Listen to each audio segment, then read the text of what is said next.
혹시 당신의 마음속 그리고 방 안은 불필요한 것들로 가득 차 있지는 않은가요?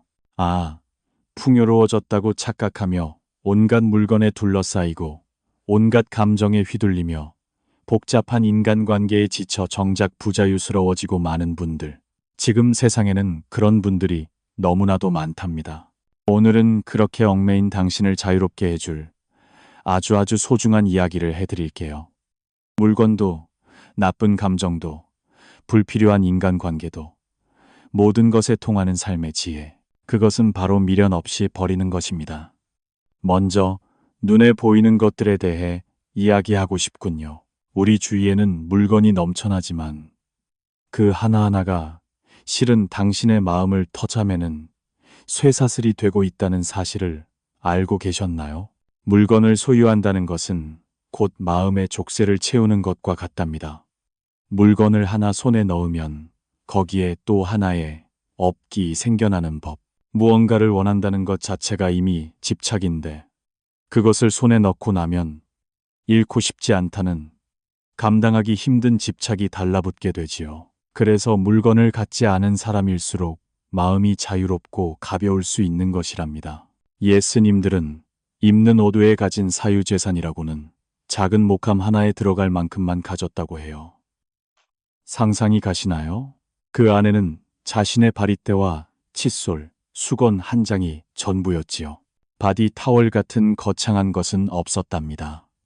주어진 공간도 돗자리 한 장 펼칠 정도의 작은 공간뿐이었고 그곳에 작은 선반을 두어 밥그릇과 찻잔을 놓는 게 전부였지요. 책을 읽는 것조차 허락되지 않았고 휴대폰 같은 건 물론 없었습니다. 그런 생활을 철저히 함으로써 인간은 물건 따위 없어도 충분히 살아갈 수 있다는 것을 뼛속까지 깨닫게 하는 것이지요. 현대의 우리는 어떤가요? 조리도구를 하나 사면 그에 어울리는 식기가 갖고 싶어지고 그 식기에 어울리는 요리를 만들고 싶어져 특별한 식재료나 조미료를 찾아다니지요. 그렇게 거미줄처럼 집착이 끊임없이 번져나가는 것이랍니다. 정말 당신의 인생에 그것이 필요한 것인가요? 사실 살아가면서 없어서는 안 될 것은 아주 극소수에 불과하답니다. 물건을 마구잡이로 가지려는 사람은 정작 소중한 것을 잃어버리기 마련이지요. 집착을 버려야만 비로소 진정으로 필요한 것들이 다이아몬드처럼 빛나 보이기 시작하는 법입니다. 그렇기에 여러분 모두가 마음에 새겨주셨으면 하는 것이 바로 청빈거핀이라는 우리 선조들이 예부터 소중히 여겨온 미덕입니다. 조선시대의 한 고승에 대한 이야기는 이를 잘 보여줍니다. 그분은 정말 아무것도 가진 것이 없었지요. 어느 날 밤 집에 도둑이 들었지만 가져갈 것이 아무것도 없었습니다. 이를 안타깝게 여긴 스님은 자는 척하며 일부러 이불 밖으로 굴러나와 그 단 한 채뿐인 이불을 도둑이 가져가게 했다고 합니다. 참으로 놀라운 일이지요. 물론 이 정도까지는 좀 과하다고 생각하지만 그럼에도 물건에 집착하는 사람이라면 결코 흉내낼 수 없는 경지임은 분명합니다. 내 것이라는 집착이 있기에 사람은 타인에게 선뜻 베풀지 못하는 것이지요. 제가 예전에 한 수행승에게 들은 이야기인데 집집을 돌며 탁발을 할 때 으리으리한 집에 사는 소위 부자들보다 결코 부유하다고 할 수 없는 분들이 오히려 더 기꺼이 보시를 하는 경우가 많다고 합니다. 부자들은 돈에 대한 집착이 있었기에 부자가 될 수 있었을지 모르지만 그만큼 마음은 얽매여 부자유스러워진 것일지도 모르지요. 반면에 가진 것이 없는 사람들은 잃을 것이 없기에 마음이 자유롭고 훨씬 더 풍요로운 법입니다. 얽매인 마음의 가난함과 아무것도 없어도 나눌 수 있는 마음의 풍요로움. 당신은 어느 쪽의 인생을 선택하고 싶으신가요? 물건이 하나 늘어날 때마다 당신의 자유는 하나씩 빼앗겨 갑니다. 그 사실을 깨달을 수만 있다면 당신은 더 이상 쓸데없는 물건을 늘리지 않게 될 것입니다. 눈에 보이는 잡동사니들을 치울 각오부터 다져보세요. 하지만 진짜 청소는 이제부터랍니다. 물건만큼, 아니 어쩌면 그 이상으로 우리가 버려야 할 것이 있습니다. 그것은 바로 마음속에 쌓아둔 나쁜 감정이라는 이름의 쓰레기랍니다. 질투나 시기심, 열등감이나 불안, 후회 같은 온갖 더러운 것들 말이에요. 그런 것들을 언제까지고 끌어안고 있어서는 진정한 의미에서 가벼워질 수 없답니다. 그 나쁜 감정을 버리기 위해 가장 먼저 명심해야 할 것은 바로 남과 비교하지 않는 것입니다. 당연한 말 같지만 이것이 가장 어렵지요. 누구에게나 콤플렉스 한두 개쯤은 있는 법이니까요. 어떤 스님도 젊은 시절 학력 콤플렉스 때문에 꽤나 고통받았다고 합니다. 그분은 대학교에 다니면서 승려 생활을 했는데 주위에는 소위 명문대를 나온 뛰어난 인재들이 수행하러 많이 왔다고 해요. 서울대 의대를 나오고도 의학으로는 사람을 구원할 수 없다며 숭고한 뜻을 품고 불문에 귀의한 사람도 있었답니다. 그런 사람들을 마주하면 처음에는 어쩔 수 없이 자신이 뒤처진다는 생각에 시달리게 되지요. 상대가 자신에게는 없는 모든 것을 가진 완벽한 인간처럼 보이는 것입니다. 하지만 그건 상대의 일부만을 보고 있기 때문에 생겨나는 어리석은 환상일 뿐이지요. 수행이란 24시간 내내 함께 먹고 자는 생활이지 않습니까? 그러다 보면 아무리 뛰어나 보이던 사람이라도 인간적인 허술한 모습이 보이기 시작하더랍니다. 한밤중에 몰래 절을 빠져나가려고 이불을 사람 모양처럼 부풀려 위장하기도 하고 말이죠. 결국 생각하고 행동하는 것이 자기와 조금도 다르지 않은 똑같은 불완전한 인간이라는 것을 깨달았을 때 마음이 한결 가벼워지며 남과 비교하는 것이 얼마나 부질없는지를 깨달았다고 합니다. 그렇습니다. 결국 인간은 누구나 다 똑같습니다. 당신도 마찬가지예요. 누군가와 비교하며 자신을 비하하지 말고 당신이 가진 자신의 능력을 최대한 발휘하는데 집중하세요. 나는 나, 타인은 타인. 이 당연한 사실을 묵직하게 가슴에 새기는 것이 중요합니다. 남과 비교하지 않기 위해서는 먼저 당신 자신이 스스로를 제대로 알아야만 합니다. 자신의 좋은 점도 나쁜 점도 모두 포함해서 말이죠. 목욕하는 시간이든 전철에 흔들리는 시간이든 좋습니다. 의식적으로 자신의 마음을 들여다보는 시간을 가지세요. 나의 장점은 무엇일까? 단점은 무엇일까? 하고 스스로에게 물어보세요. 그리고 나온 답을 부정하지 말고 그저 이것도 나로구나 하고 받아들여주는 겁니다. 말 주변이 없는 것이 단점이라고 생각할지라도 관점을 바꾸면 그것은 진솔함이라는 장점이 될 수도 있지 않겠어요? 요즘 심리학에서는 자기 긍정감이라는 어려운 말을 쓰지만 요컨대 있는 그대로의 못난 나도, 사랑스러운 나도 통째로 껴안아 주라는 것이지요. 그리고 자신을 있는 그대로 받아들였다면 다음으로 중요한 것은 지금 이 순간 당신이 있는 바로 그곳에서 무심무신해지는 것입니다. 옛 조선의 한 명재상이 높은 자리에 올랐을 때 한 신하가 물었다고 합니다. 대감께서는 이 나라 최고의 자리에 오르셨는데 젊은 시절부터 그 뜻이 남다르셨습니까? 그러자 명재상은 이렇게 답했다고 해요. 나는 아랫사람일 때는 아랫사람의 일을 온 힘을 다해 했고 윗사람이 되어서는 윗사람의 일을 열심히 했을 뿐이다. 그렇게 하다 보니 재상이 되었고 재상의 일을 열심히 하다 보니 지금에 이르렀다. 처음부터 재상이 되겠다고 생각한 적은 단 한 번도 없었느니라. 정말 멋지지 않나요?